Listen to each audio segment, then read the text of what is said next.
You're stranded in a dense South American jungle. It's the 19th century, so there's really not a lot of hope for you to find any settlements around these parts. But as you push away some of the foliage, you see it.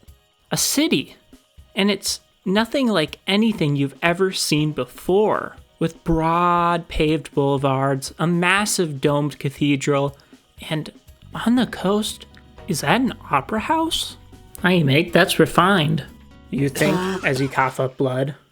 Crikey, that's a unicorn on their flag. Which is the last thing you say before you succumb to a malaria-induced fever. This is St. Joseph, and it's the capital of the Kingdom of Poyais. And it's all the rage back in Britain in 1821. A Prince Gregor MacGregor is actually right now in London selling copies of a 350-page guidebook to Poyais, authored by Captain Thomas Strangeways. Each copy comes with a complimentary Poyais dollar, and that's real gold gilding you see right there, since we're practically drowning in the stuff. And MacGregor was right, because Poyais' riverbeds were practically covered in deposits of pure gold, which would have made any Victorian man blush.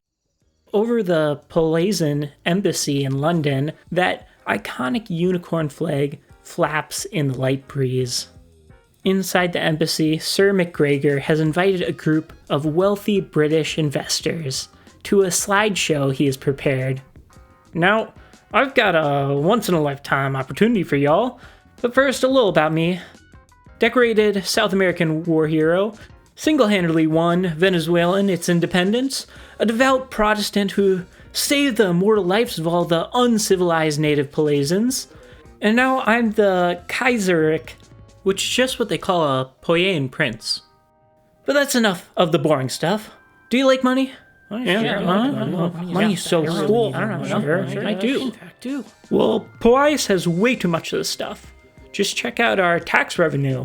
And did I forget to mention the gold? We have that.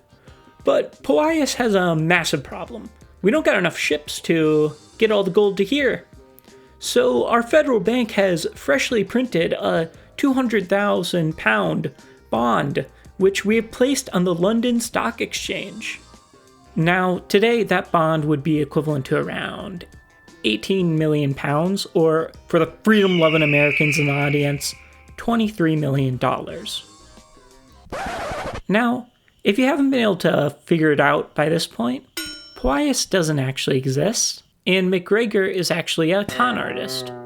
A few months ago, MacGregor was hanging out hammered with the king of the Mosquito Coast, a mostly uninhabitable stretch of jungle off the coast of Honduras. Why was there a king in what was essentially but nowhere? Well, the natives in the region didn't particularly like the Spanish, who the British really didn't like. So, to troll the Spanish, they made the chief of those natives a king. Okay, now let's get back to MacGregor. Well, one night he's hanging out with the now King George Frederick Augustus of the Mosquito Coast when he gets an idea.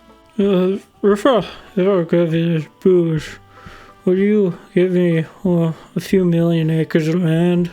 I guess so. Why not? Will you just insist on this?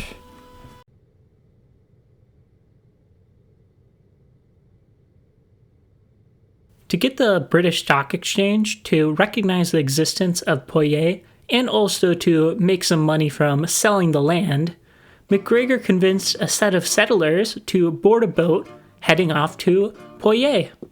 But when the settlers finally arrived, it's just a bunch of bloody trees. You must have sailed to the wrong place, Captain. Now, the settlers were so convinced of the existence of Poyais that they insisted that they drop anchor and just sit there. I guess hoping that Poyais would just magically appear. Thankfully for the coast's namesake, this was a massive boon, and the majority of these settlers would soon die of malaria. Now, after a few days, they were still stranded there. So the captain finally decided, I'm just gonna take the ship out and go find this damn king. What are y'all doing in my swamp? Mate, well, I'm looking for this place called Poyais. Should be around here. This is the Mosquito Coast, right? Yeah, and I'm the king of this damn Mosquito Coast, and I ain't never heard of no Poyais. Safe to say, after hearing this, the captain was a little miffed. So he rode back and told the settlers, well, I found George Frederick Augustus, and he said that Poyais doesn't exist. Are you sure that this is the real King Frederick Augustus? Was he wearing some kind of crown? So the captain set off to physically bring King Frederick Augustus to the settlers, and in the meantime, a second ship happened to show up in search of Poyais. Get off my damn land. I brought the bloody king to you guys. Happy? Now, by this point, 2/3 of the settlers were dead, and they didn't really have much fight left in them, so when the next boat passed by, they reluctantly boarded it and began heading back to England. Alerted to the fraud, the British Navy would thankfully intercept 5 more boats full of settlers on their way to the Mosquito Coast. When the settlers finally arrived back in Britain, suddenly MacGregor was nowhere to be found, which is probably because he fled to France, where he promptly began peddling the exact same scheme.